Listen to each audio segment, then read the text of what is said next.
Thank you all for coming today.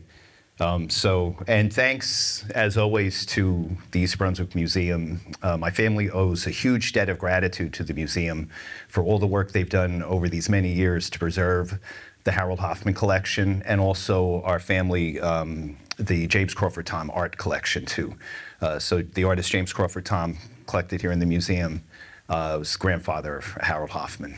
And my mother and sister are here. We owe a huge debt of gratitude to this institution and all the work that they do to preserve, things important to our family, but this is important to the story of New Jersey, and it's important to the story of the area, and amazingly enough, important to the story of the world, with the resonance that the Lindbergh case still has to this day. The stuff I'll talk about today is a bit of a story about the case, the ongoing investigations, all of the questions about whether or not Bruno Hauptmann did it, didn't do it, did he act alone, did someone else do it, did Charles Lindbergh do it?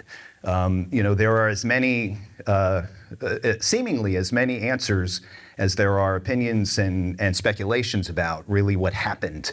And the basic question, today's theme of is the case open or closed?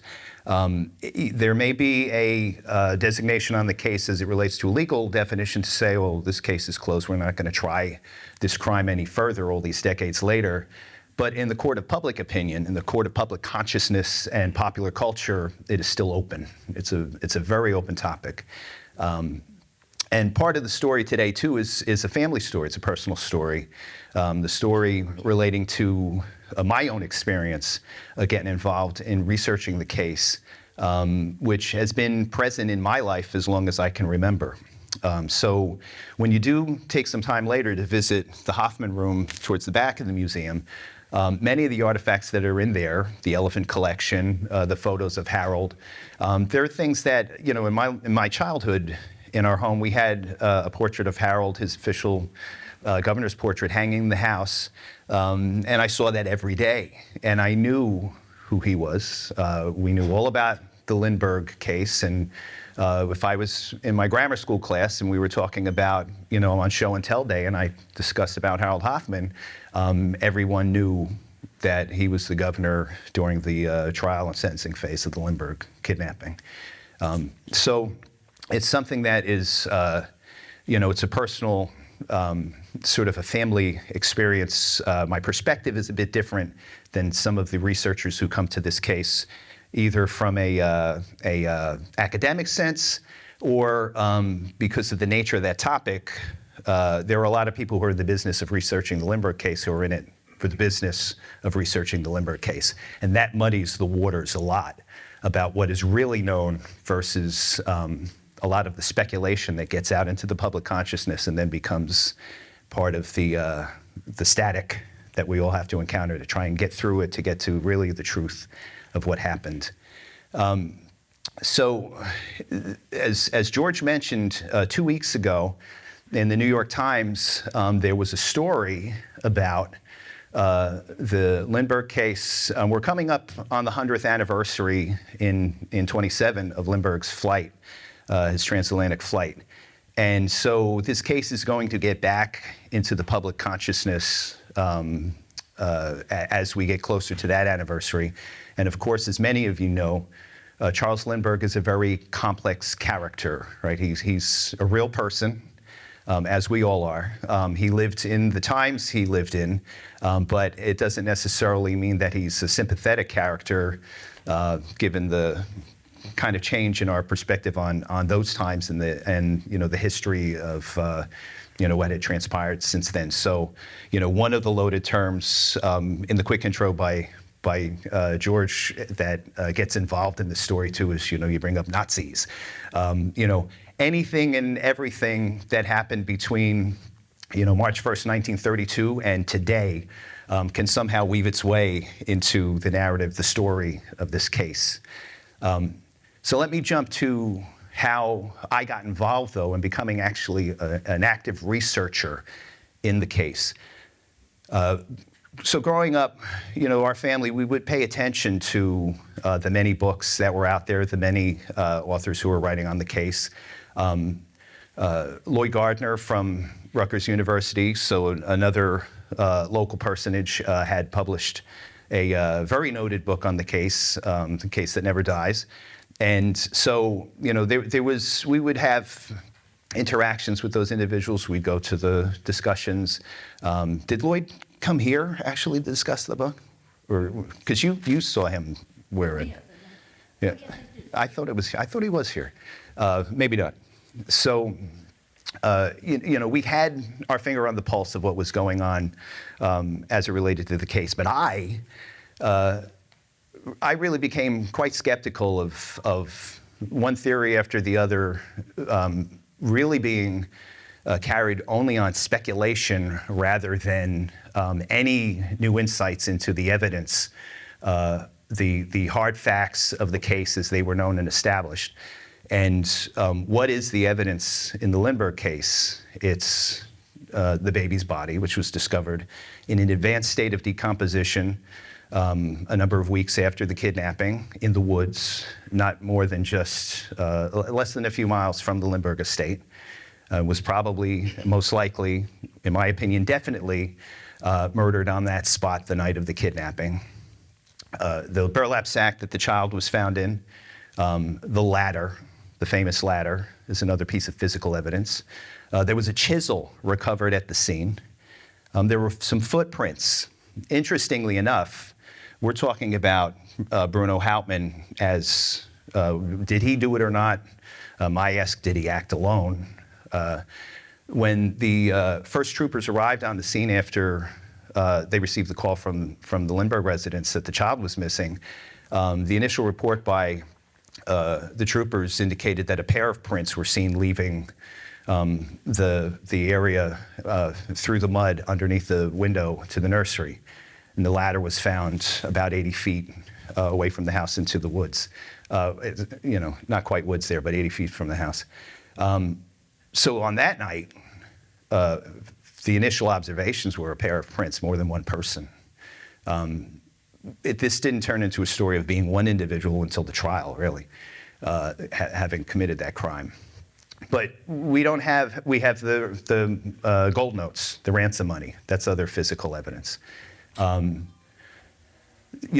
if you take the standard that as I'm growing up and I'm sort of my own reading on the case and my own opinion on a lot of these theories that were coming out, when we were getting into scenarios that, well, Charles Lindbergh did it because he thought the child was imperfect, and so he arranged the kidnapping either on his own or through intermediaries, and that these people, unbeknownst to the rest of history, or maybe Charles gave them enough money for them to keep quiet.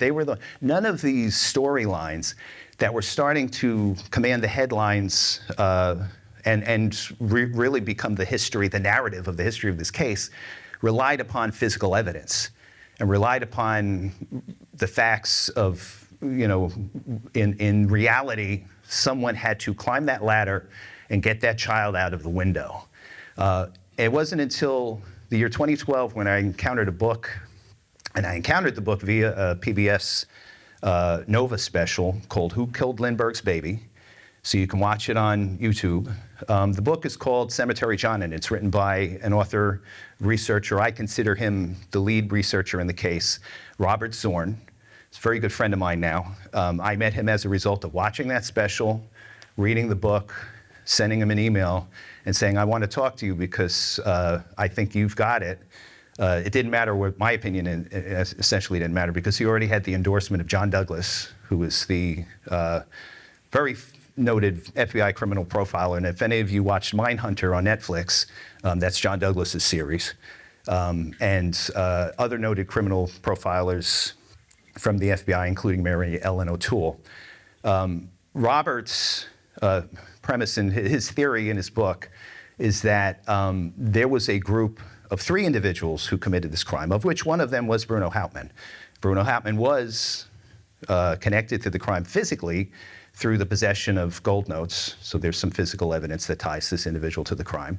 If you believe that rail 16 from the kidnapping ladder was actually from the wood found in the rail that was from Bruno Hauptmann's attic, and a wood expert of the time drew that conclusion, then there is a physical connection that brings Bruno Hauptmann, the individual, from his place of residence to outside the window in the Lindbergh estate at Highfields that connects him to the crime.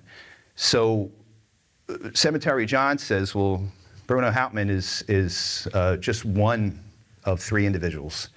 The other two are a gentleman by the name of John Knoll and his brother Walter. And there is so much to get into as it relates to how that case was established that I can touch upon it via my experience then of becoming part of researching this case.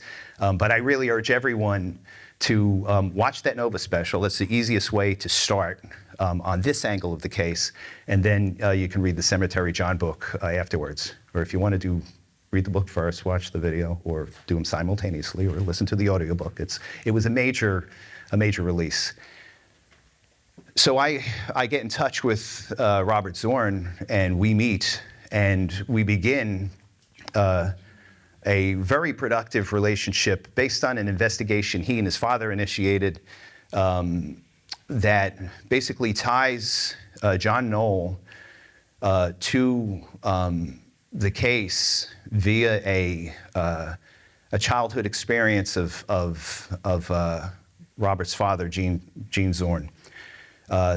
Eugene Zorn lived in the Bronx in the time period, the years prior, but in the year prior leading to when the crime was committed.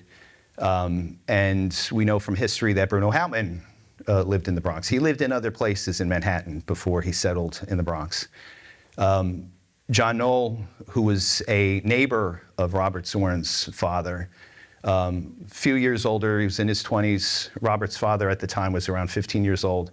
They were all German immigrants, very tight-knit community in the Bronx there. And John Knoll was an avid stamp collector. And he would form a friendship with young Gene over stamp collecting, because Gene was a stamp collector as well. And so they would basically, John would come over to their apartment in the Bronx, and Gene would help him sort his stamps and put them in albums. So one day, John Knoll says, let's go to the Palisades Water Park in New Jersey. I'm gonna take you on a trip, kid. We're gonna ride the train, and then we're gonna, I don't know if they took the ferry across the river, maybe they swam, but they're going to the Palisades Park. It had the world's largest saltwater pool. I don't know if anybody remembers the Palisades Amusement Park. Okay, right. So they went, that's the place that John took young Gene. Again, this is prior to the kidnapping, and Gene doesn't swim that well, so he was sort of like just dangling his feet in the water of this giant pool. But John meets with two individuals that show up while they're on this outing. Two guys. One of them is, Gene recognizes as John's younger brother, Walter. The other individual is someone that Gene had never seen before. And they're speaking German to each other, the guys. Now, Gene's parents were German immigrants. He didn't speak fluent German. So John was comfortable speaking German in front of Gene, knowing that he wasn't going to understand everything they were saying. But as with anything, there's not a German equivalent for every word that you need to use when you're talking about New Jersey. And he heard the words Englewood, and Bruno was the guy who they were talking to, Bruno. And so Englewood at that time was the location of Next Day Hill, which was the Morrow family estate, and where at that time, while Highfields was under construction, Charles and Ann and young Charlie were living.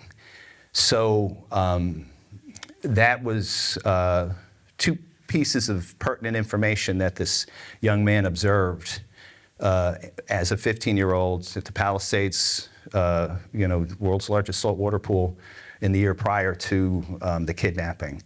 Of course, he didn't run immediately to the authorities and say that I've just seen John Knoll talking to Bruno Hauptmann and they're going to kidnap the Lindbergh baby from either, Next Day Hill in Englewood or Highfields. It took decades later. Gene would grow up to become a very noted and nationally known economist, but had moved to Texas, was living in Dallas, and in the weeks following the Kennedy assassination, he was getting a haircut in a barber shop. Everyone was still in the sort of emotional state in the aftermath of the Kennedy assassination. So that sense of, I guess, sort of the gravity of the times of looking, at this tragic thing that had just occurred to the President of the United States, but this couple who represented, in one sense, all that was beautiful about America. It put everybody in a certain mindset, and he's waiting to get a haircut in a barbershop, picks up a magazine that was talking about the Lindbergh kidnapping, and the author of this article was like, did Bruno Hauptmann really do it? Have we gotten to the bottom of this case? This, of course, is decades later. And in the article, he sees the reference to Englewood, Next Day Hill. He sees the name Bruno, which more often than not in the tellings of the story later, Bruno Hauptmann's always referred to as Richard. So you may notice I'm using the name Bruno because that's the only way we've ever referred to that individual. But many people who study this case don't call him Bruno Hauptmann, they call him Richard. Those two bits of information stirred a connection in his mind to, was that what I observed when I was a kid? I mean, this is a huge leap to say, I'm going to look back decades in my life, and what was I actually seeing my friend John, who he had a lot of questions about this guy, because this guy was not just a regular person. There was something that was very intense about this individual. But did I observe something? It set him on a course of starting an investigation that led to ultimately him bringing his son Robert into the fold, and of course leads to the Cemetery John books. It leads to the Nova special, and then it leads to me finding out about it. When I contacted Robert and I began participating in the investigation, the basis that we used for conducting the investigation, drawing conclusions, was really from the physical evidence. It was from what is in possession in the state archives. I've held and handled the latter, the ransom notes. I've directly investigated the burlap sack that Charlie was found in. This investigation that I've partnered with Robert, he's the captain of the ship that we've been traveling on.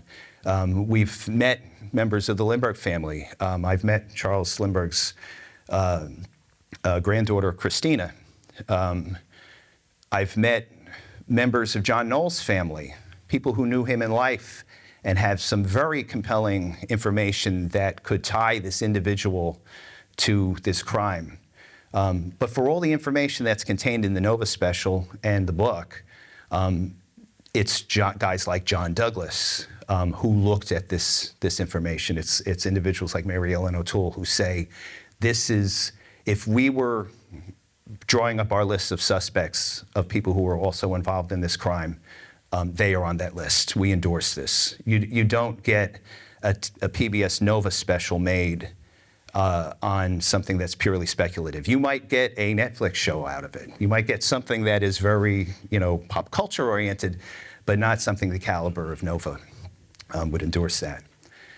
So what did I do? Many researchers who investigate this case, they go and they sit and they read through papers in the archives. They read through the trial transcript. They read through the Hoffman papers, which ironically, after all of the controversy of those papers, they don't really contain any insightful information as it relates to drawing a conclusion in the case. Right. There could be something lurking in there. But the majority of, I mean, I'm going to talk from the perspective of saying, that you need to rely specifically on the information and deal with the evidence and deal with reality. Just give me the leeway to, as I make these general statements, but I can tell you that I've only ever encountered other Lindbergh researchers in an archive.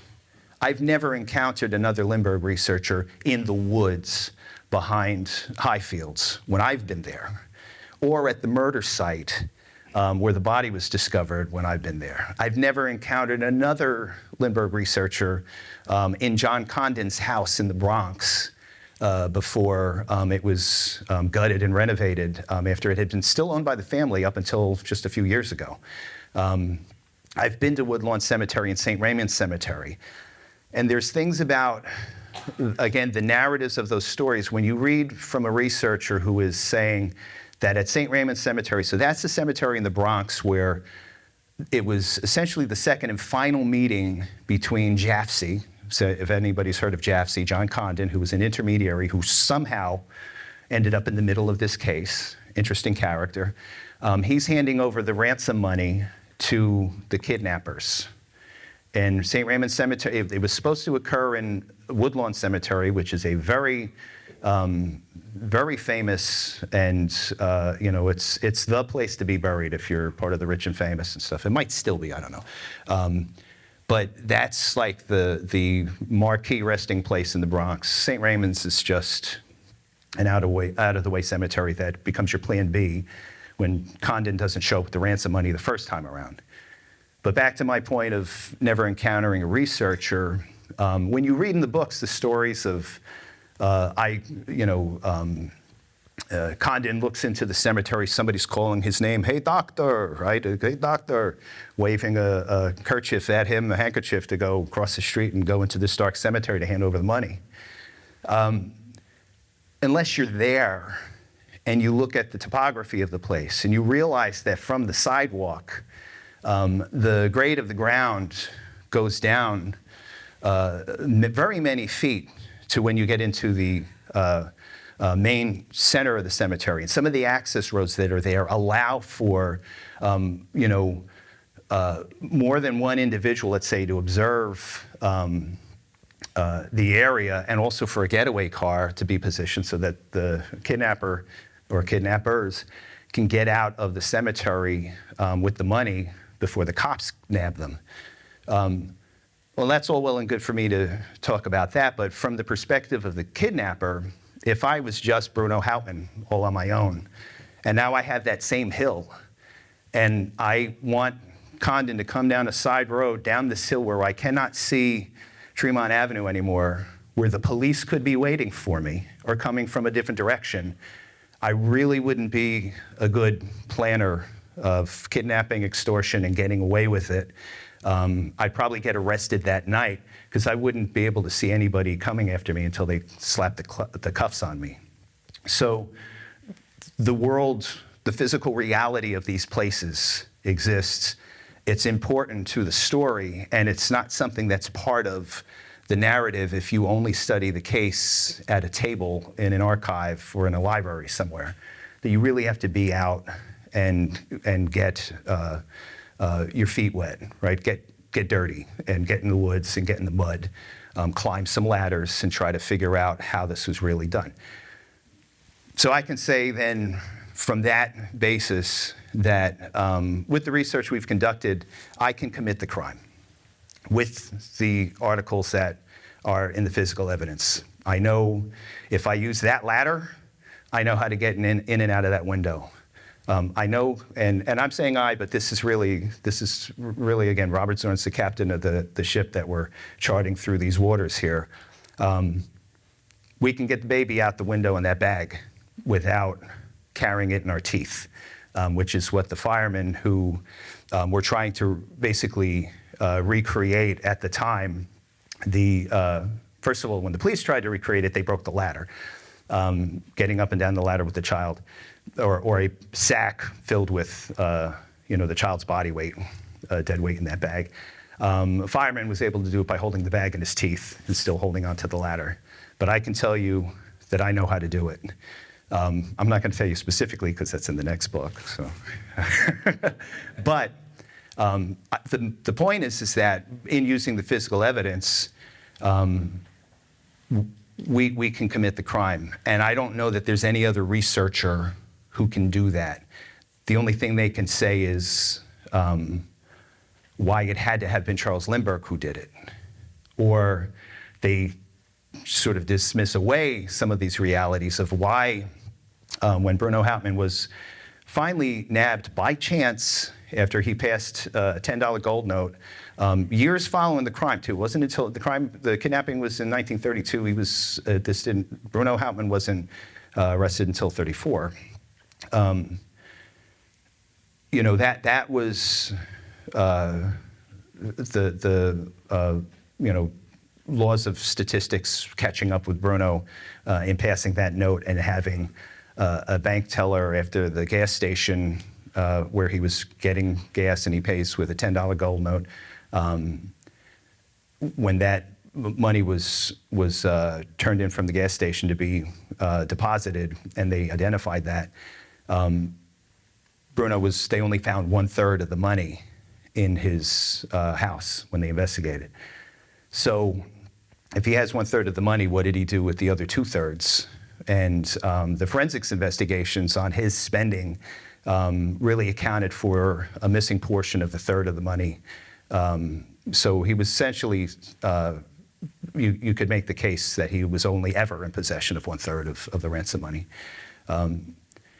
So once again, it's the basis of what I'm talking about is understanding and taking this case from physical evidence. So maybe I'll do some things too with shows of hands and people's knowledge on the case. How many individuals here would think that Bruno Hauptmann, with what they know, would have been able to commit this crime by himself? So that's pretty clear. So that puts you in the case then of either he didn't do it at all or he didn't do it alone. If he didn't do it at all, then who did it? If he didn't do it at all, how many people are of the opinion that Charles Lindbergh was involved, right? Right, and that's a pretty, there's a lot of history to that perspective. So especially in light of the biography of Charles Lindbergh in the years following, the kidnapping and more of what, more that's come to life since his passing with his, families in Europe and it's the eugenics aspect of Charles Lindbergh is a very difficult topic to navigate now, because at the time it's a much you encounter the topic, you enter the story from a much different place than we do looking back. From today's perspective, you mentioned the word eugenics, the first thing you think of are the Nazis.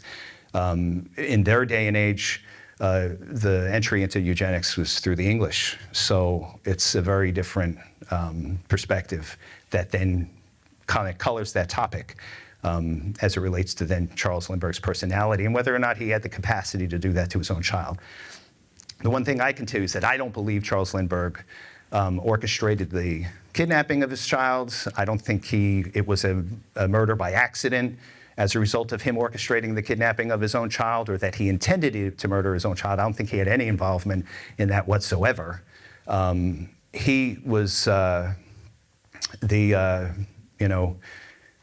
biggest celebrity in the world for actually doing something, which is not the case nowadays for celebrity, right? You really don't have to do much to be a celebrity. But he had to survive flying across the Atlantic. And all of the aspects of his personality that led him to accomplish that task are at play in how he can essentially tried to micromanage and control the investigation of the kidnapping of his own son. So that could lead people to believe that he had something to hide. Whereas if you look at it from the perspective of, well, that's the same toolbox in his mind, the same skill set he relied upon to successfully cross the Atlantic in his plane, he felt he had the ability to do what essentially was impossible, which was to get his son back alive. The police very early on basically suspected that they would never get Charles back alive, and that they wouldn't have been surprised that he was murdered the same night he was abducted. So again, in the looking back from the perspective of our times, and also a lot of the narratives that are out there and other books that have been published, there is some thought of, well, was there a chance that they would ever have gotten Charlie back alive? At the time, they didn't think that there was any chance that would have happened. So we have a few then who think, that Charles could have done it. Most think that Bruno Hauptmann couldn't have done it alone. So my next one is, how many individuals here think that Bruno Hauptmann was entirely set up and had nothing to do with the case? Right. So that's also interesting. And that's part of my perspective, which is that I was always saying, you're not found with a third of the ransom money. No matter what kind of fish story you concoct, which is the Isidore fish story that some of us may be aware of. It was my friend's money that he wanted me to hold while he went off to Europe, died there and never came back, so I kept it. It's in the realm of possibility, right? So it's also in the realm of possibility that Bigfoot's somewhere and that's the problem with speculation, right? Is that you can get yourself down an avenue that there's no return from, and you have to keep going down that avenue if you want to make your sort of speculation still hold water. So we can then agree upon the fact that we, for the most part, and it's not to put anybody on the spot with what they think or not, whether Lindbergh did it, that Bruno Hauptmann could not have done this alone, but that he was involved. So if he was involved, again, what does the evidence tell us? Well, there's a physical connection to the ladder that was recovered at Highfields on the night of the kidnapping, three-sectional collapsible ladder that was studied, and a wood analysis of the ladder showed that a particular rail on the ladder, rail 16, matched the grain of the wood from a plank that was removed from Bruno Hauptmann's attic. So the remainder of the plank that rail 16 is believed to have come from was found in his garage. And when you go up in the attic and then you match to where that plank would have gone, the section of the ladder and that plank would have matched up to it having come from Bruno Hauptmann's attic. So it's a physical piece of evidence that connects him to the crime. How many people, if you want to climb a ladder, want to go up to a second-story window with no one holding the ladder on a windy night in the dark, where someone inside the house could shoot you with a gun, because Lindbergh had a number of them, and he was home when this happened.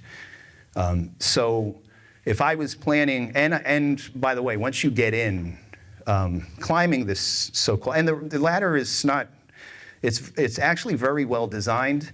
It is not that sturdy, though, so I wouldn't want to climb it. In fact, I've never climbed the actual ladder, but I've climbed replicas of them, and I won't even climb the replicas without someone else holding the ladder. Much less would I want to go into a window, through the window into the nursery, and then come out with the baby in a burlap sack, and then climb down that same ladder and make it to the ground without falling.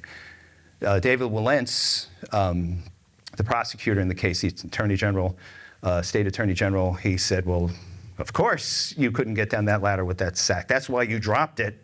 And Charlie was killed when his head struck the concrete of the house while he was in that sack. And that's why a death occurred in the middle of the felony theft of Charlie's pajamas.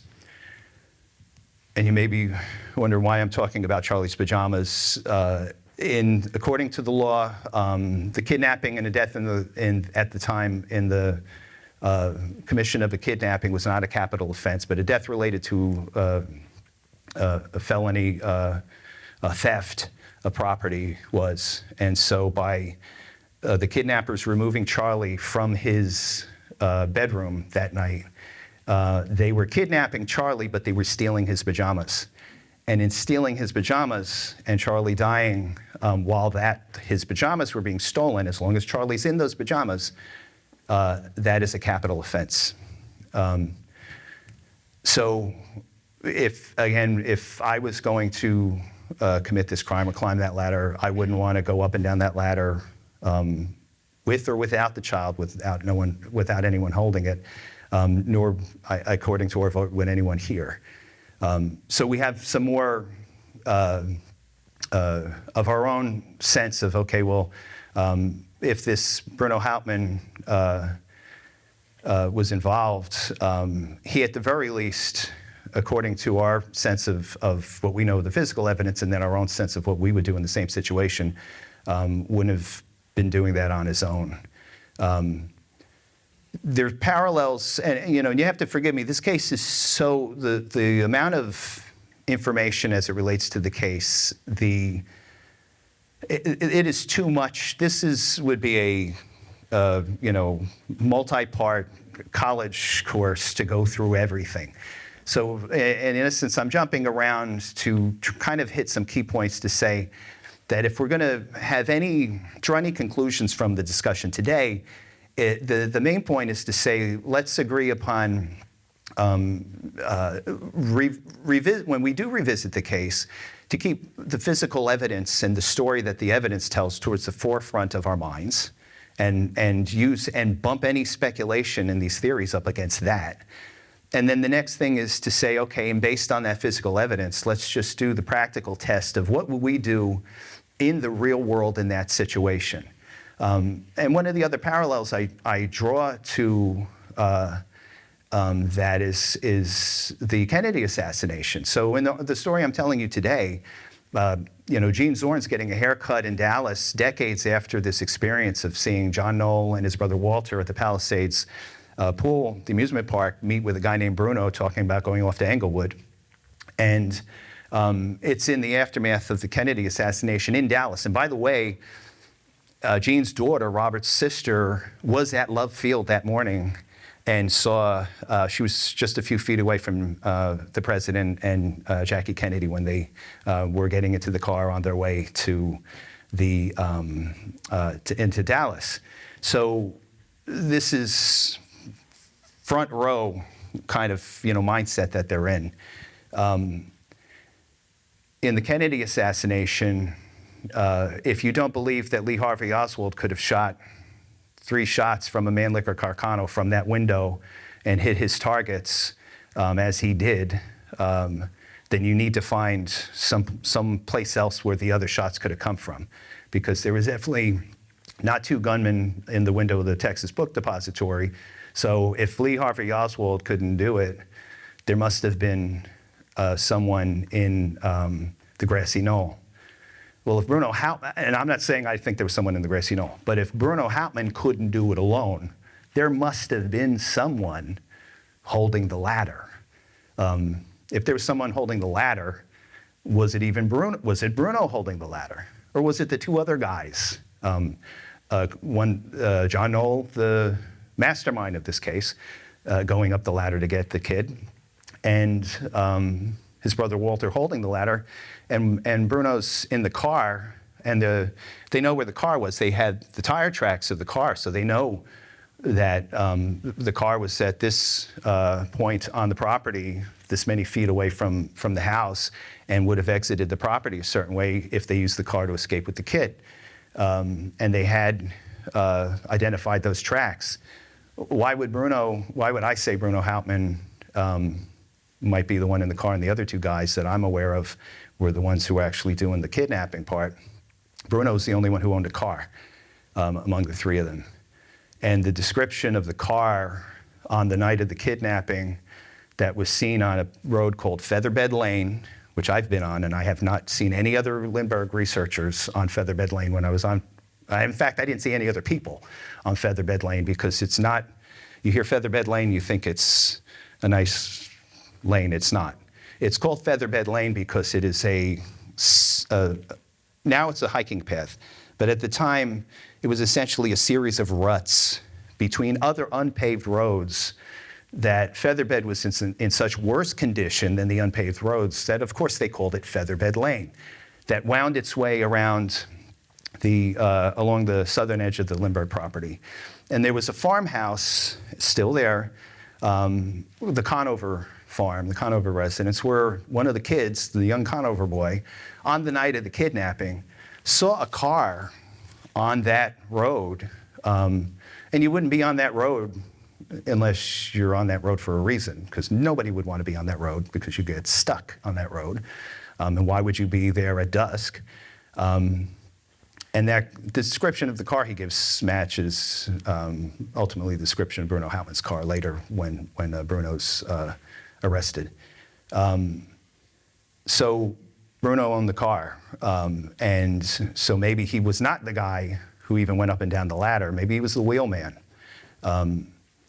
But again, it goes back to our sense then of what does the evidence tell us rather than speculation. So if you say, well, you know, I've gone through this whole discussion and I've taken the ladder, and from telling you I wouldn't want to climb it, I've now just told you Bruno Hauptmann wouldn't have climbed that ladder. I'm making that assumption based on the fact that the wheelman was, the car was owned by Bruno. And maybe another show of hands. If you're gonna commit a crime, maybe you want to rob a bank, maybe you want to kidnap somebody, and you own the car, the getaway car. Do you want to drive the getaway car, or do you want the person, you know, one of your conspirators who you probably can't trust because there's no honor among thieves? Who do you want to drive the car, right? So more likely, given the evidence, his involvement in the crime on that night was he was the driver. And that these other individuals, John and Walter Knoll, were the ones who actually committed the crime. But they needed Bruno for another reason. Bruno was a carpenter. And I'm asking a lot of questions, but this is really how we establish sort of, again, that reality check of, you know, what do we read in a book and draw our conclusions from versus then, you know, what would we do in the same situation? So how many people in this room have built a ladder? Me neither. And in 1932, how many, you know, if you were around then and you had no carpentry skills whatsoever, do you think you could build a ladder that you would use in kidnapping the son of the most famous couple in the world, to sneak into their house, get through a window and down without the ladder breaking? You know nothing about ladder making, by the way, right? Do you think that would be part of your plan, right? Or you'd want a carpenter to build that ladder. I'm going to give some inside information because this is my stuff. So I have some things that are going to be in the upcoming book that Robert Zorn's written that, of course, I can't discuss at this moment. But this is something that was part of my own research into this aspect of the ladder. So if you're familiar with the ladder, it's a 3-section ladder. And the ladder, in the commission of the crime, only 2 sections of the ladder were used, the bottom and the middle section. The top portion, which is the most narrow portion of that, actually, when put together, would have extended beyond the window, and it would have been more precarious to get on and off the ladder with that section attached, right? So again, if you're on a ladder and you're climbing up the side of your house, you don't want it to go all the way to the roof so that you're with the ladder sticking out further from the wall trying to get yourself into the window. So it turned out they only needed the 2 sections of the ladder. The sections, when the ladder was dismantled, they nest into each other. And so the widest section, the bottom, you can then lay inside that section, the middle section, and then you can lay the top section in that, and you have all 3 sections of the ladder now in one, only the size of one section, which just happened to be long enough to fit in the passenger compartment, yeah, Bruno Hauptmann's car. So yeah, so this shows, and this is the sections, yeah, the two bottom sections. So they don't have, I don't think in that photo they have all three there. So the sections were affixed by a dowel, so that when you took your sections together and you said, okay, I want to connect them now to make my ladder, I would take the ends of them, line up the holes that were in the side rails, drive a dowel through it to connect the ladder, and then it would go up against the wall. And the only thing that would keep the ladder from folding down upon itself is that the bottom of the section of the ladder would bump up against the steps of the section below it. But driving a dowel into that wood could be a pretty dicey affair on a cold, wet night, right, where the wind's howling, the wood could be expanding or contracting as a result of the atmospheric conditions as well. And so there's something in my mind to the fact that a chisel was found on the property in the vicinity of the ladder that could have been used if they needed to widen the gap of the dowel connection, right? Yeah. Where the chisel was found? The chisel may have been further away from the house. I don't know if this X could have been one of the footprints. It might be the chisel, though. Yeah. So Bruno Hauptmann, in the course of the trial, they identify the wood that was used for the rest of the ladder was traced to a mill lumber, a cellar of wood in the vicinity of the Bronx where they resided. The kidnappers, whether it's Bruno and Walter and John Knoll or whomever it was, or Charles Lindbergh went all the way to the Bronx to buy wood for his ladder if he did it. The rail that was attached to the plank that came from Bruno Hauptmann's attic then was in that's a physical piece of evidence that connects that ladder to Bruno Hauptmann's house. Bruno is a carpenter, and so he could be the guy who he owns a car and he's a carpenter. And the chisel was that size chisel from the chisel set that was recovered from his garage, that particular size from the set from the same manufacturer. And I believe it was a Stanley chisel, but don't hold me on that. That's the size that was missing from his pack. That was the one that was recovered at the scene. So that's a circumstantial bit of evidence. Bruno in the trial said when they were showing him this ladder, Wilentz was pretty, animated. If you've seen footage of the trial from Flemington, it was theater as much as a court proceeding. So a very animated discussion over that ladder. And Bruno would say, I wouldn't build a piece of junk like that, right? I wouldn't build a piece of junk. And a lot of researchers say, well, the steps on the ladder are too widely spaced. I wouldn't want to even climb that ladder, right? Why would you put the steps so far apart? And it's flimsy and it could collapse on you. It cracked on the night. It was no good. And by the way, it cracked. It didn't break. So that's a big distinction. One thing, though, that you may or may not be aware of is that Bruno Hauptmann was a World War I veteran. So he was drafted into the German army. I believe he was 16 years old when he was drafted. That was towards the end of the war. It shows you how desperate the need was for soldiers. And he ends up as part of a machine gun crew, which is, you don't want to be in the trenches in World War I at all.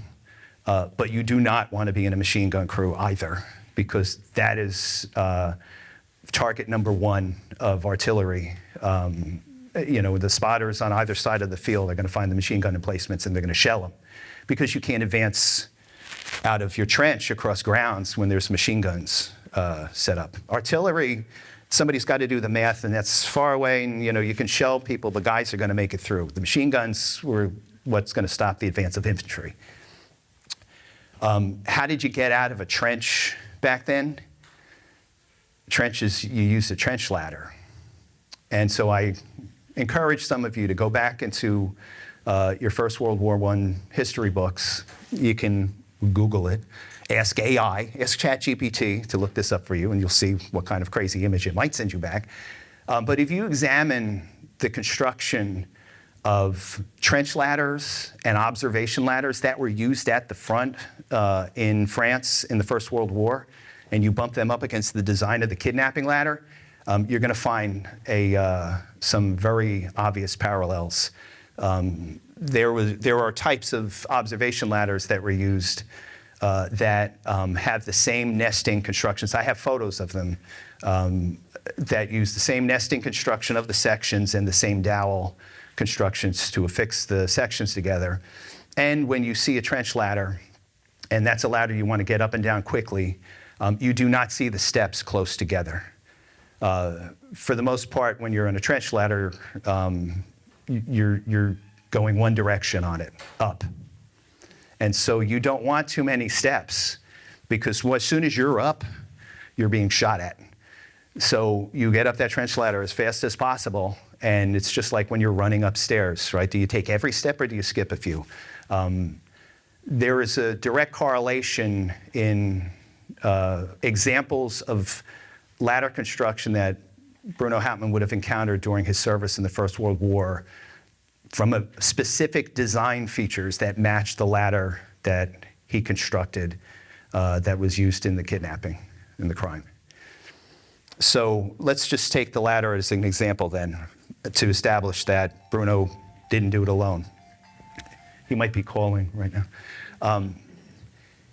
So if Bruno built the ladder, he's a carpenter, he owns the car that the ladder fits in, and he has direct experience in his time in the German army of that type of design. That when you're in the trial and you're looking at these transcripts and you're saying, I would never build that flimsy thing, because all they did was criticize the ladder. Every discussion you hear about the ladder is how flimsy the ladder was, how it failed. It made them drop Charlie out of the window, and it cracked, and that was what led to the child's death. This would have been just a kidnapping for money if that ladder wasn't so poorly constructed. This ladder actually was supremely successful because if you follow the evidence, there's no evidence actually, there's no physical evidence whatsoever that establishes that Charlie's skull cracked at the site of Highfields. The autopsy shows that he had a blunt force trauma fracture of his skull, but there is nothing, no aspect of physical evidence that tells you where that happened. So if you say it happened at the house versus at the murder site, then you can say that. But what else would you need, what other evidence would you need to establish that Charlie's skull fractured at the house?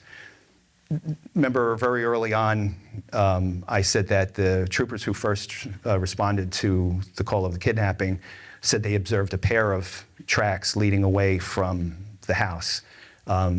Specifically, too, it was noted in the investigation of the case that there was a pair of tracks, a set of tracks in shoes, and also a set of tracks maybe in stockinged feet or moccasins. So that might have been from the individual climbing the ladder in moccasins. There was absolutely no evidence whatsoever of anyone landing on the ground from a fall. No evidence that a bag was dropped into that mud. No body print other than the tracks. And the tracks that were there showed, they were crisp tracks, showed footprints and then also the moccasin or stocking feet. And also the impressions left in the mud by the ladder itself were crisp and rectangular. There was no evidence in the ladder prints in the mud that the ladder heaved right or left or fell backwards from the house. The ladder essentially would have been picked up out of the mud and removed and carried off and dropped away from the house. So there's no suggestion then that Charlie's skull, from that physical evidence, it occurred at the house. It could most likely have occurred at the murder site, or more likely, because of the lack of evidence of that happening at the house. So the ladder then was actually supremely effective, very well designed, from a tried and true design of trying to get yourself a transportable, collapsible, fast-moving, utilitarian, right tool for the job based on the experience that we know Bruno Hauptmann would have encountered in his service in the First World War. So again, that idea then that this piece of evidence was, and this tool that was used in the crime was a failure, doesn't necessarily hold up. So Bruno built the ladder. He could have been the wheelman. We all agree that we wouldn't want to climb the ladder on our own. It's probably somebody's holding the ladder, so we got at least two people. Do you want let's try and establish the third person though. Do you want, when you got your car, your getaway car, again, you're kidnapping the child of the most famous couple in the world. Charles Lindbergh's got rifles in his house. You'd know that. Do you want your car in the woods with no one in it? This is 1932, by the way, so it's not like you're running with your key fob and it starts as you get within a few feet of this car right away. You don't even know that the car is going to start. Or do you want the engine running? Do you want to leave your car, your getaway car, unattended while the two of you go over to the house, because now we got two people, to climb the ladder, get the kid out, and then you're going to run back to your car and hope that nobody cuts you off at the pass? And then either get in your car and start it, or you've left it running. And also, how do you know that no one's going to discover the car and hear some? And it was a very windy night, stuff. And by the way, Highfields, I've been in the house on multiple occasions. It's like a fortress, this thing, in terms of the wall construction on it. It's made from local fieldstone, but the walls are 2 feet thick. So you don't hear much outside noise. And Charles really designed this house to avoid the entire house collapsing due to fire. So it was built to resist. You could have probably thrown a grenade at the house and it would not have gone through the walls. But, so we have our car to worry about. Bruno has his car to worry about. So again, in our own mindset of what does the evidence tell us, if the evidence told us 2 sets of prints were seen, observed leaving the house, and again, subsequent tellings of this are going to be, he could have put his shoes on. It's one guy, and he did fall. I mean, there's always you can dismiss. Everybody has the freedom to dismiss any bit of evidence and stuff, so we just have to agree upon saying, at least for the context of this discussion, we're going to accept that. We had that hurdle then of what do you do about the car?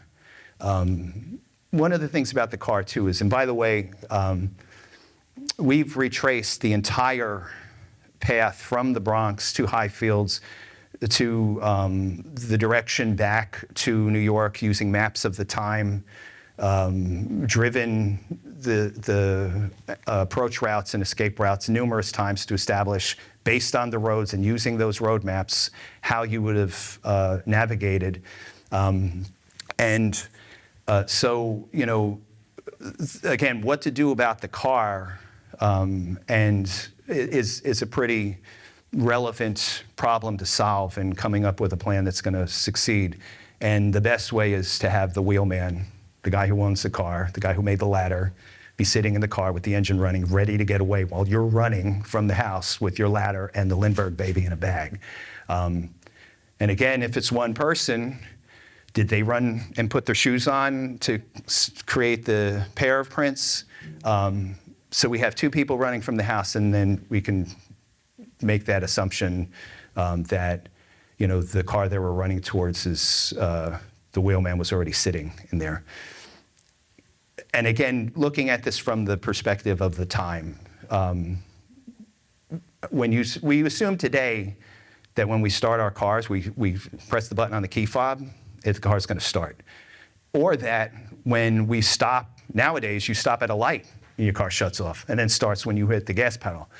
Let's rewind 30 years, and we all now I have my 1977 That's even further back, but I'm in my 1977 Monte Carlo, right? Maybe I want to use that car as my getaway car in the kidnapping. I guarantee you, if I shut that engine off, I would not have gotten away when I had that car, because I had to pray every time I started the engine, and I maintained it and stuff like that. That thing was going to turn over the first time around, because it was a different time. Let's go back to 1932, when you have a vehicle that you're basically, you don't want to shut the car off until you're back home, or wherever you're at with the kid. You also need gas, right? You need to bring gas with you because you're not going to have the fuel mile. There's no Teslas, so you can't charge up. You don't want to stop for gas too on the way back or there.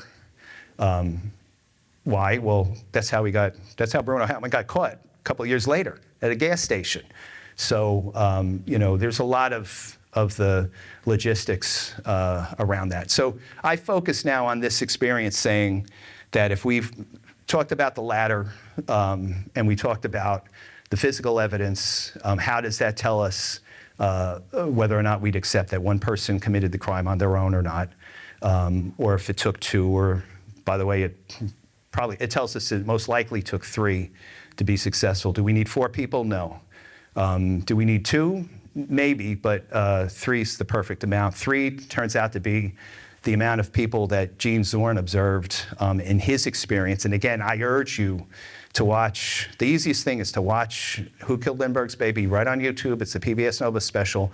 That'll fill in that blank as it relates to how that story can connect to what we're discussing here today, to tie John and Walter Knoll to this event. And then my story in terms of saying, well, I'm a member of the Hoffman family, and I got involved in this just through my family experience.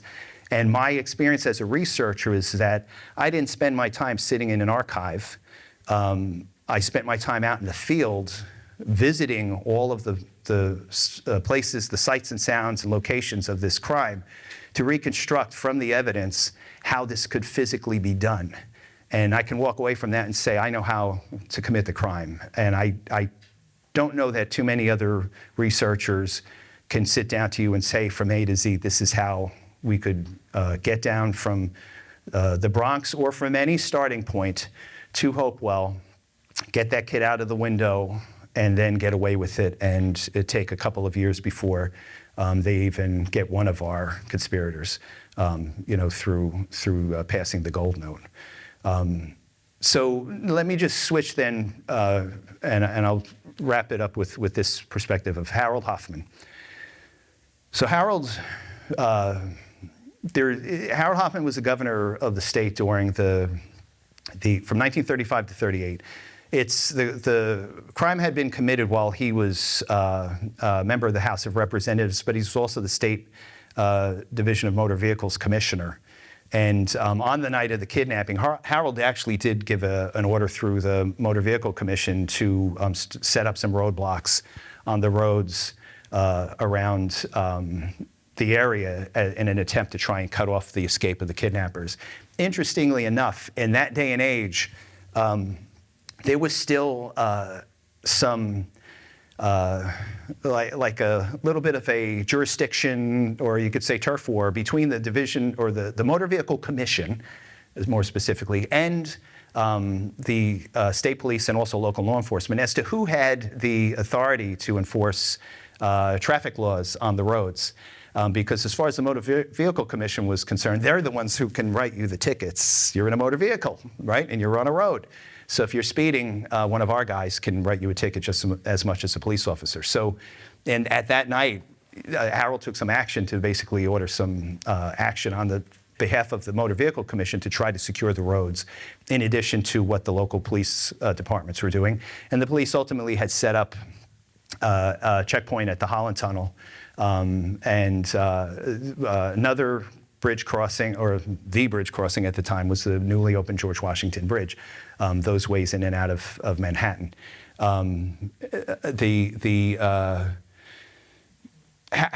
So you'll hear any number of things as it relates to Harold Hoffman, that he thought Bruno Hauptmann was innocent.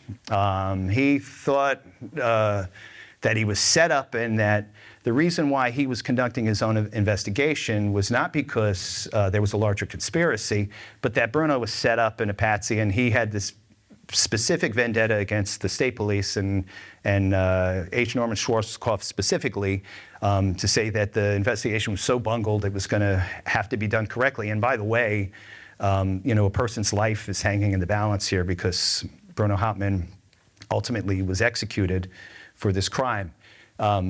Should he have been executed? I don't know that he committed the capital offense. So personally, I don't think he should have been executed. Harold Hoffman did not think he should have been executed. And Harold had done some of this documentation is in the papers that are part of the Hoffman files, where when Bruno is sentenced to death and the date is set for his execution, through the court of pardons, Harold, being as the governor is a member of this, actually did some investigation to establish the legal precedents as to why he had the ability to grant one reprieve, to allow more time to give Bruno the opportunity to fess up that there were more individuals involved. So that this was not just an impulsive decision to say, I see political opportunity here, I'm going to make a name for myself by injecting myself in this case, and I will unilaterally decide these things. There is documentation of the types of precedent he sought in legal cases to establish his right to grant that reprieve. And then specifically, after that reprieve, that time period expired, and now the execution was scheduled, he would not grant another because he did not believe he had the authority to do that. So Harold stuck very specific to the law as it related to his actions in granting that reprieve. This was not showboating or an impulsive decision by somebody looking to grab the headlines. In fact, at the time, he says, this is the worst thing I could do to help me politically, is to involve myself in this in that manner. So there's a series of articles he wrote after his term as governor completed for Liberty magazine.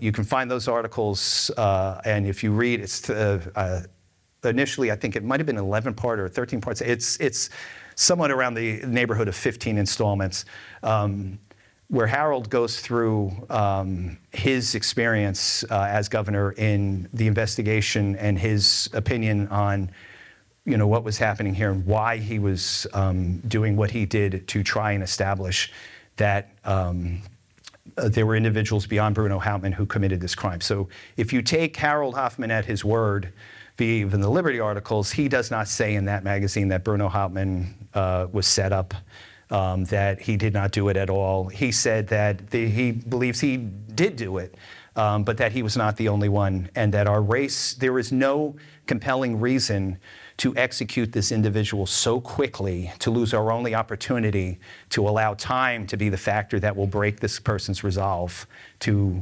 finally fess up as to who his co-conspirators were. So and that was a perspective that I've always had as it related to my experience as being a member of the Hoffman family. I didn't grow up believing that Harold thought Bruno Hauptmann was innocent. And in fact, one of the most common statements, that I hear from individuals when they say, oh, you're related to Hoffman. Oh, he thought he was innocent. No, he didn't. He thought he was part of a larger conspiracy, and that the rush to execute him removed the only opportunity to find out who else was involved. The state police did not want to continue the investigation, so they only gave lip service to it. There were some unfortunate results of Harold trying to enlist his own private investigators, an individual by the name of Ellis Parker, to be exact, who created more controversy rather than shedding any light on anything, which is one of the unintended consequences of Harold's efforts.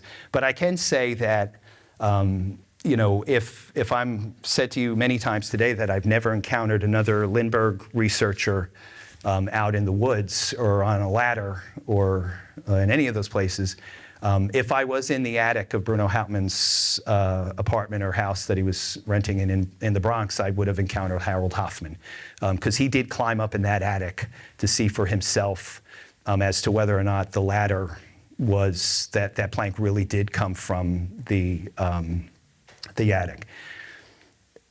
Did Did Harold believe that the ladder was a planted piece of evidence? He suspected it could have been due to the fact that this was the key piece of physical evidence that the prosecution was using to tie Bruno to the crime, to then have this death occur in the felony theft of the pajamas that leads to the capital punishment. So that's not a conspiracy theory type concern in the context of the time and what was happening. That was something that needed to be established further, because you could say that given the evidence from the Wood analysis and the tying this, is that enough physical evidence to tie this to a capital murder or a capital crime? You know, again, the death and the commission of the theft of the pajamas. So, you know, that's not a conspiracy theory. Harold was not involved in a conspiracy theory as it relates to saying that the planted evidence that could have happened as it related to this ladder was you know, a reason for setting up an entirely innocent man and tying him to this crime. You know, it was well established that the money that was recovered in Bruno's house was the gold notes from the ransom note. So he was already attached to that. So Harold Hoffman's papers that ended up at the museum, and how am I on time? Because I'm going to wrap up. Yeah, I've been talking a lot. And this is, you'll all get a diploma after today's event too, because this is, you know, it takes time. Harold's papers, I've gone through many of those papers. In fact, a very good friend of mine, Mark Falzini, retired state archivist, is the individual where his first assignment in his job was to come to this museum and run the photocopier for the state. Yeah, and he's the author of that book with Jim Davidson, right? So I've gone through those papers, and there is nothing from my determination, and I haven't read every single. There's thousands and thousands. 140,000 Right. pages of Yeah. Yeah. state police law. Right. So yeah. So it is. So we got to. And I love Mark dearly, so we got to applaud that he photocopied all 140,000 pages. A good number of those pages actually relate to family things, and Harold's congressional campaign, and also his campaign for governor following his first term. One of the things to remember too is Harold Hoffman did not lose the re-election as a result of the Lindbergh case. According to the state constitution at the time, a governor could not succeed themselves. So you could not, after your 3-year term was up, you could not run for re-election. You had to wait until after the next one, which is why Harold is preceded and succeeded by Harry Moore. And Harry Moore had a number of other governorships, but that you could not succeed yourself. Harold, subsequently, when he was running for re-election for governor, could not get the state Republican nomination. So it's not something where in a general election he lost re-election as a result of his involvement in the case. His papers do not establish, from what I've seen so far, of the smidgen, you have the 140,000 pages, that he was sitting on any bombshells in there. Nor, if he was, would he have, Harold passed away in 1954, would he have gone to his grave without revealing those bombshells? They were in file cabinets in his garage, which, by the way, at the time when the house was being cleared out, we were there. And I, as a 15-year-old, was helping. I was in charge of the garage sale, so I didn't, get to go into the garage at the time for the documents and stuff. I was out in the driveway and stuff with the tire pump and a basketball and things like that were for sale, and the elephant collection, which is back there, that Hope was donating to the museum. Some of the other pieces from that collection had been auctioned off. So there was a number of simultaneous things going on to clear out all the possessions from the house. So if there's not, and by the way, too, when the existence of these papers were discovered by the state had no idea what was in them. Nobody did, except for, well, no one did, except for maybe John Runyon, right? And Harold, right? Which you couldn't question him. So why was there such a big fuss? Why did this turn into a headline in the New York Times? Was it the fear that there was something in there?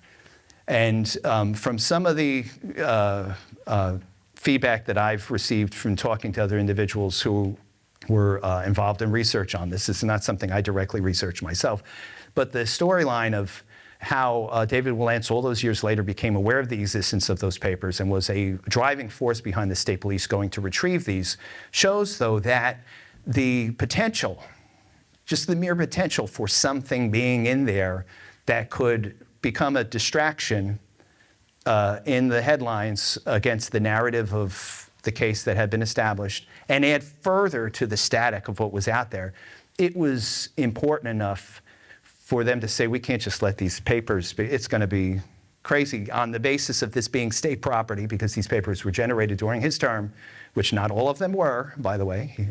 He was not governor when he ran for his congressional seat, but those are in the papers, in the archives. We need them.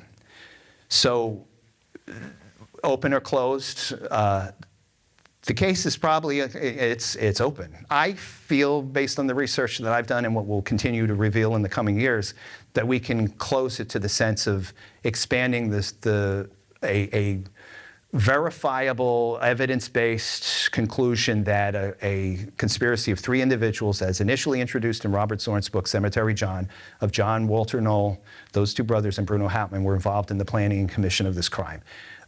In the public consciousness, this case is still open, and it will always be open as it relates to the speculation that and continued alternative narratives and conspiracies that come out. And it shows, though, that the experience of the East Brunswick Museum, the existence of the Hoffman papers, and the story of the state seizing those papers, it shows, though, just how important the control of this narrative remains. So all that said, and we've only touched sort of the tip of the iceberg, but how many individuals here are comfortable with the fact that if we don't believe Bruno Hauptmann acted alone, that he was part of a larger conspiracy? Show of hands, thank you, right? And if there was a larger conspiracy and you were the one who was governor of the state of New Jersey, so let's imagine you're old Harold Hoffman. You don't have to be Democratic or Republican, so you don't need an elephant collection. Would you feel that we should execute this individual, or we should hold off as long as possible, given the fact that maybe punishment delivers justice, right? If he was involved in the crime and the child dies, he deserves the chair. But if we've already agreed that there's more individuals out there, how many would want this guy in the chair as swiftly as possible and not allow time to be our ally to try and get him to break? So do you want to, show of hands if you think he should have been executed. Show of hands if life imprisonment. Yeah. So thank you so much for all your time today. I know I talked long and a lot about a fraction of the story. Still talking about it. Yeah, If but there are new developments, will you come back and tell us the next absolutely. chapter? Yes, absolutely. Absolutely. Thank you, Patrick. Thank you, everybody, for attending.